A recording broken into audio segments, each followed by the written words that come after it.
Welcome to my channel Easy Chemistry.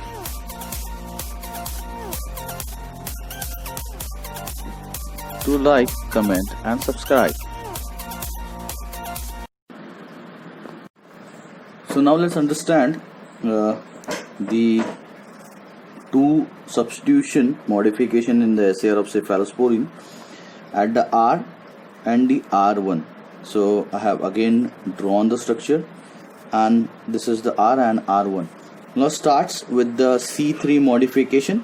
Number one modification in the C3 is if I'm substituting the C3 with by putting over here the hydrogen, chloro, methoxy group or a CH2 OCH3 group, it will be making the molecule acid stable. So by replacing the R with hydrogen, chlorine or methoxy group and CH2 or CH3 group, it's making the acid stable, but it's causes one of the problem of reducing down the T half. Okay, the T half of the molecule is going reduced down if we are putting all this molecule. Second modification is by making it as a alkyl ester. So by putting the different alkyl group over here, making it alkyl ester, we can make the molecule activity will be same activity like cephalosporins. So the whatever the original cephalosporins are there, it will bear the similar activity, but and also it increases the PBP, that is penicillin binding protein affinity. So affinity for the penicillin binding protein is increased if you are putting the alkyl group over here in place of the R. Third modification, by introducing a benzoyl ester group over here like COOCOH6H5.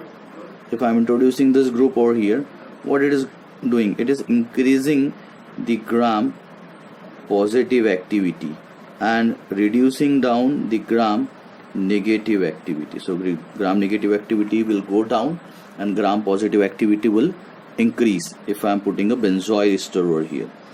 Number 4 modification, if I am introducing a carbamoyl group like CH2O C double bond O NH2, this is the 3 carbamoyl group. So if I'm introducing a 3 carbamoyl group over there, it is making the molecule metabolically and acid unstable, and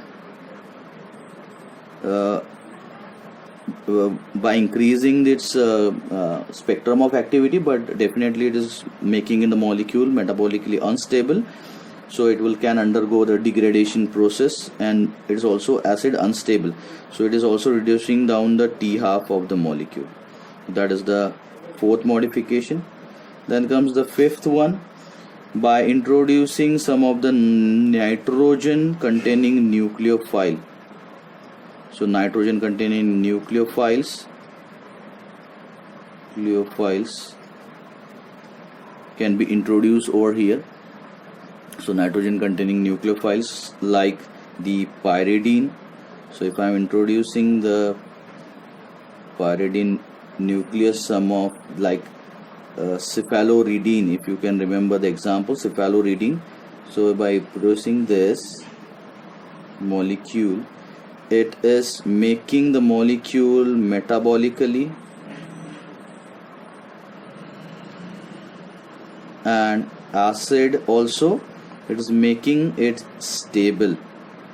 So it is advantageous for the activity, but it has one of the problem, that is it is reducing down the oral absorption. So that was the problem. So oral absorption goes down. Sixth modification is similar to that of pyridine only, but there's one more extra attachment. It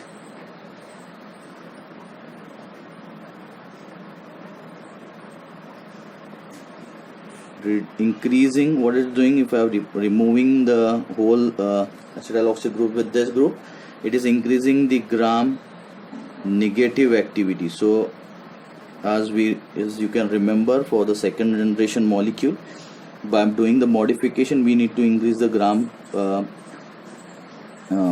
negative activity of the molecule, so that those will be active against the gram negative part.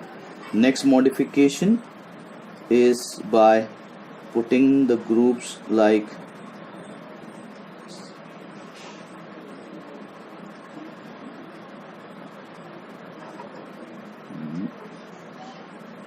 CH2 plus, so same like that case of cifipim. If you can, it increases the pseudomonal, anti-pseudomonal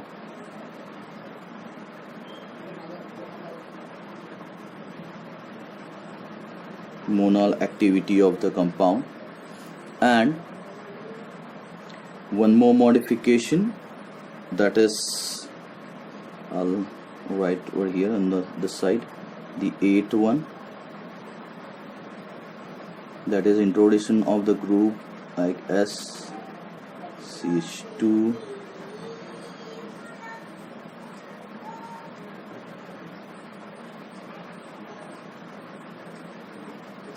so if I'm introducing a thiazole over there, it is increasing the hydrolysis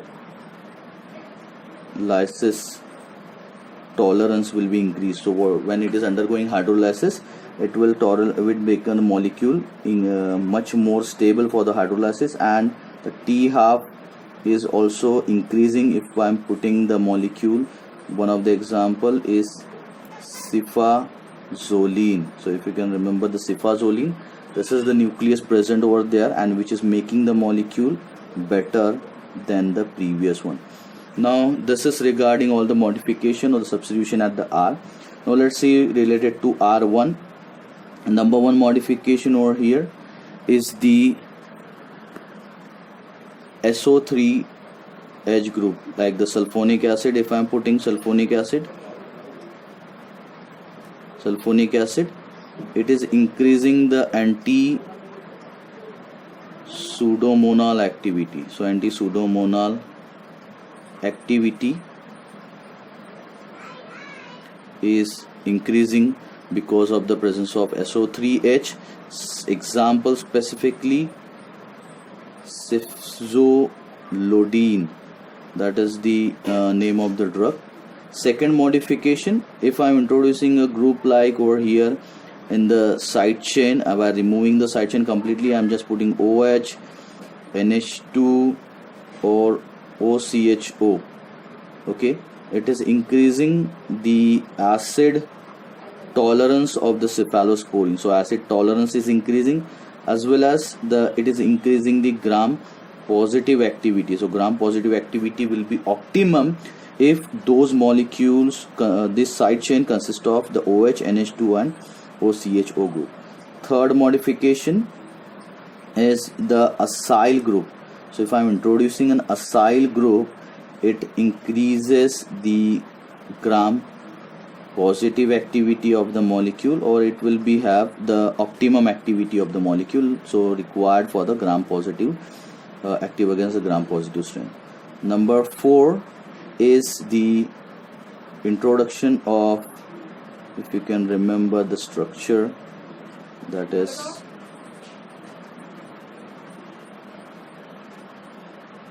You can remember the structure. This is aminothiazine.